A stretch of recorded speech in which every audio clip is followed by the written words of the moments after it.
On June 17, 1871, Vallandigham met his demise while defending his client, Thomas McGeehan, a young fella accused of shooting and killing one Tommy Myers. Clement claimed that Myers had, in fact, not been murdered but accidentally shot himself with his own gun while getting up to stand. Clement vowed that he could demonstrate this before the court, proving McGeehan's innocence. Oh my god, was he so stupid to demonstrate it and actually kill himself like that? Hi YouTube, welcome back in help. My name is Cypress, and if you didn't know yet, I stream live on Twitch. So if you'd like to see me play games or hang out with me in my community, or even like to say that you didn't know that I stream live, go to twitch.tv/vtubercypress, and I hope to see you there sometime. Before we start the video, I would like to let you all know that Makeshift has extended our plushie and pins campaign. So if you did not get the chance yet, we have until July 22, 7 p.m. GMT +2 to get the plushie or the pin set. Today we will be reacting to chat history. This is the silliest deaths in history. The silliest deaths in history. Hans Steininger. Sometimes it's your own pride that can get the best of you. This is Hans Steininger, and this is his Hans. beard. Hey, my eyes are up here. Looking like the wisest wizard in the world, Hans was a public That's a very interesting style to have your beard in. It's like it's split in two. spectacle in the 16th century and also a well-respected politician. Cause, I mean, come on, who are you gonna vote for? Majestic and marvelous beard boy Hans or the lame and lackluster clean-shaven Franz? True. Good point. I'm gonna go for Hans. Und that is how I will be lowering taxes while simultaneously Ugh, boring. There is no beard. There is no beard to distract me. affordable healthcare and housing for all. No one cares. Alright, but where's your beard? Exactly. I don't have one. Oh, go away. Go away. But behind that big bushel of bristles beats a kind heart, one that legitimately cared for his town and its people. So much so that Hans was elected as mayor for 6 consecutive terms for the town of Braunau am Inn, Ooh, a that's town crazy. that resides on the border Nice. between modern-day Austria and Germany. It's also the birthplace of another famous facial hair haver, albeit far less loved by history, but that's another story. Yeah. Measuring in at Movie. over 4.5 feet in length, Hans's big-ass beard was his defining feature and was certainly a testament to his patience and care in many aspects in his life. I hate the feet, man. If you can brush your beard, you can untangle legislative issues. If you can oil up your whiskers, you can lubricate the political machine. So it goes without saying that cosmetology and political science are of equal value. At least from a college degree standpoint. However, Hans's biggest asset would be his downfall, quite literally. Don't tell me he's gonna get strangled by his own beard or something. He's gonna trip over his beard and break his neck. 1567, a fire broke out in the town, which was a much bigger threat back then than it is today. Oh, yeah. Since the extent of firefighting tactics were just pathetic pails of water, a single small fire could reduce your whole town to cinders real quick. Hans, who usually tucked his beloved beard into a leather pouch for safekeeping and uninhibited travel, let his lusciously long locks whimsically whip in the wind as he ran to help with the fire. Oh, gosh. Scuttling down some stairs in a panic, Hans had accidentally slammed a piggy right on his own facial pubes, causing him to slip Oh, he did trip over it. and trip down the entire staircase. Oh, when he said the thing with the fire, I thought his beard would have caught on fire and then, you know, he caught fire. But it was actually the tripping part. Oh, shit. He snaps his neck, and That's the not funny. That's not funny. He actually died. town was devastated. Not by the Oh, I was actually right about it tripping and breaking his neck. fire, but by the loss of their beloved mayor. Before being Crazy. buried, the townsfolk Rest in had peace, Hans's man. beard gently removed and chemically preserved, Oh, why? immortalizing his legacy. The forever Oh, that's actually... facial hair is still on display in a museum Wow. in the town today. You know his ghost is pissed. How do they preserve it? Crispus of Soli. Ever have an extreme case of the sleepy ha-has where you find anything and everything to be complete comedic gold to the point of not being able to even breathe? Now try to imagine this soggy scoop of Cheerios doing that. This is Chrysippus, a rather influential Greek Stoic philosopher in the 3rd century BC. In case you don't peruse that corner of YouTube, Stoicism is the philosophy that you only ever need to focus on what you can control in your life. Anything reasonably outside of that control, Hakunas Matatis, not my problemas. Which is a pretty solid philosophy, especially in this age of doom and gloom social media designed to make you perpetually paranoid and pissed off. Chrysippus was also a huge proponent of Why does his... Oh, wait, that's hair. It's a hairy nipple. I thought this was not hair, but how do you say that? Like his nipple was like pushed in his chest and you can see like the wrinkles of the of the skin. Chrysippus was also a huge proponent of logical reasoning, having created an original system of propositional logic, stuff like if, then, and or statements that we use to describe the world around us today. For example, if you are not subscribed to this channel, then you're dead to me. Simple logic.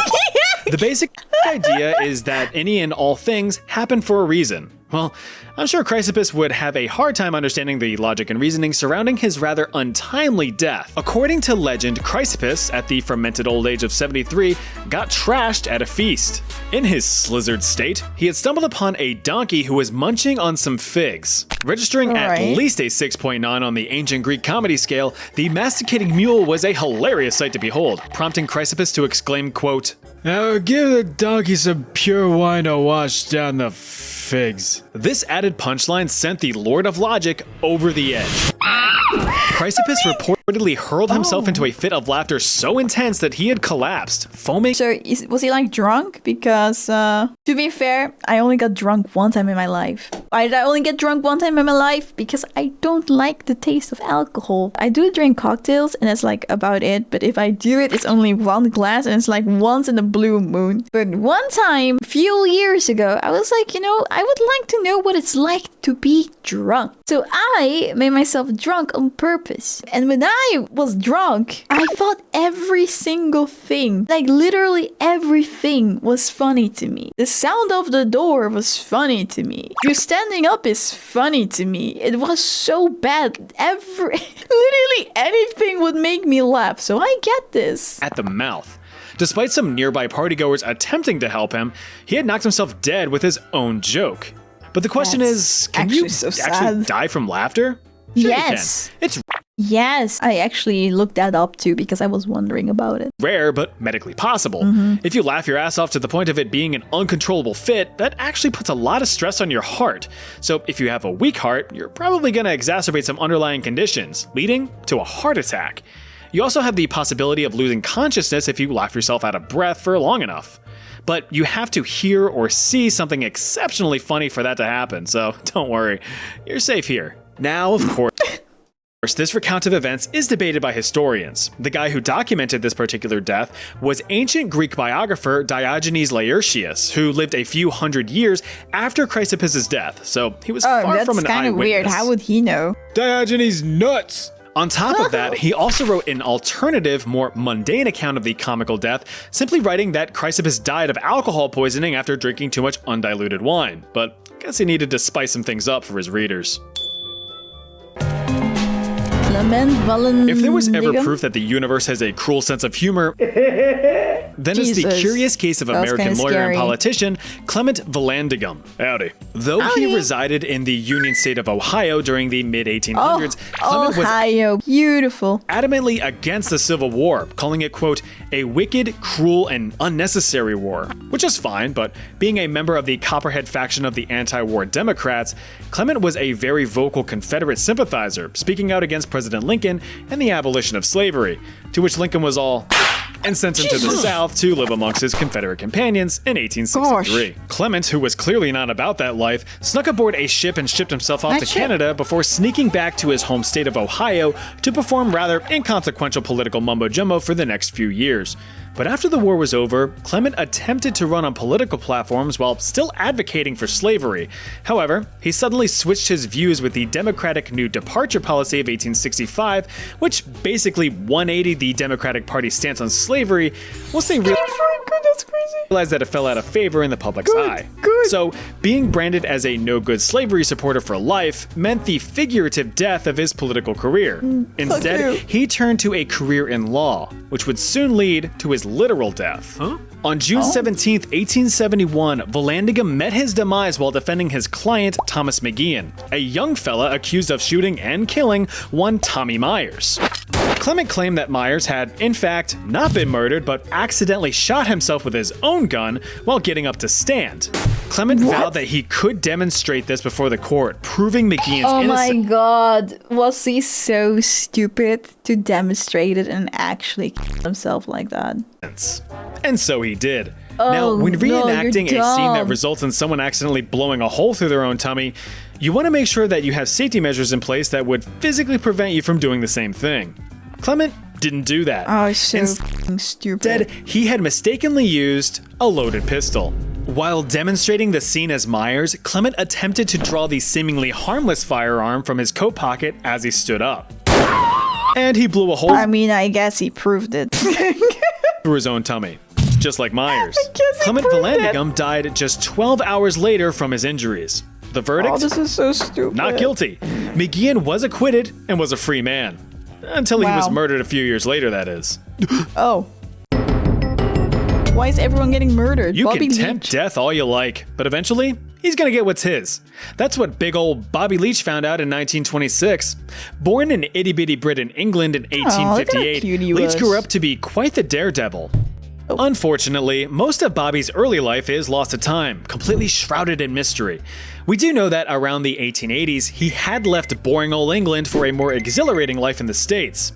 Apparently an excellent swimmer, Leach eventually landed a gig as a professional Why are you giving us this? Why are you showing us this? diver with the greatest show on earth, the Barnum and Bailey Circus.